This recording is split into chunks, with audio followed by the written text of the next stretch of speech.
Are you ready to say Julio Rodriguez will be on the opening day roster today, Jerry? I'll let you know in a couple days. I thought maybe we could get a sneak peek. He's been pretty awesome, man. It's just been so much fun to watch him. I know he had kind of a tough day yesterday, but listening to you on your podcast and just the way everyone is talking about him, it sure seems like, as you said, every obstacle that you've laid out for him, he's found a way to knock down. What have you seen from Julio so far here in these couple of weeks? Well, he's the guy who has hit the ball hard from day one. I think every day you see something from Julio that makes you lift your eyebrow. And he's been hitting the ball in excess of 110 miles an hour with routine. You see it in the games. He is the guy that's OPSing, 1,000 in spring training, and it's in the front half of games where the competition is a little stiffer. We've seen extra base power. We've seen speed. We've seen a phenomenal transition of his defensive game. He's always been a good defensive corner outfielder who could throw, but to go do what he did with his body and turn himself into a center fielder who, quite frankly, looks like he's been playing center field his whole career. And that's been encouraging.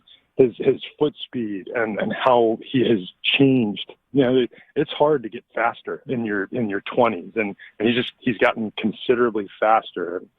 He's been able to do anything that we've thrown in front of him, and he certainly put a lot on our plate as we prepare to make the final decisions for our roster next week. So Scott mentioned yesterday he had kind of a tough day, right? I think Scott called it a learning experience. He struck out a few times, a base running thing. How do you measure things like that, and how do you account for, essentially youth as you're trying to figure out where his place is heading into the year? I mean, you hit it. It's youth, and I said this last year with Jared Kelenic, with Logan Gilbert, with Cal Raleigh.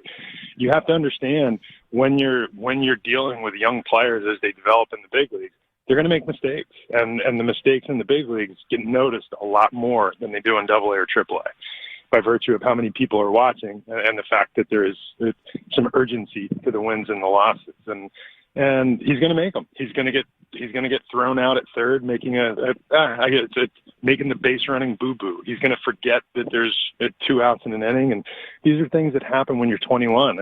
And all we can do is take that learning moment, remind him of what's happening. And my sense with Julio is that he won't forget the next time.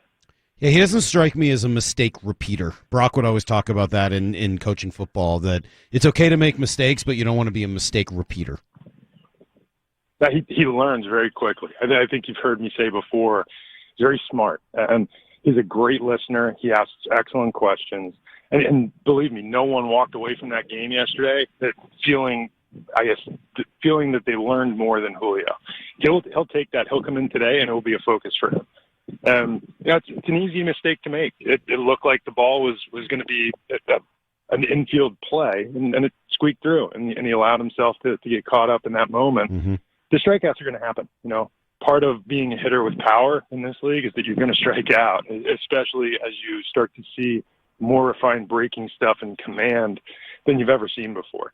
So putting too much expectation that he's going to roll into the league like Juan Soto did when he was 19, it's unfair. He's a super talented player who's going to make mistakes, and he's going to do some wonderful things along the way.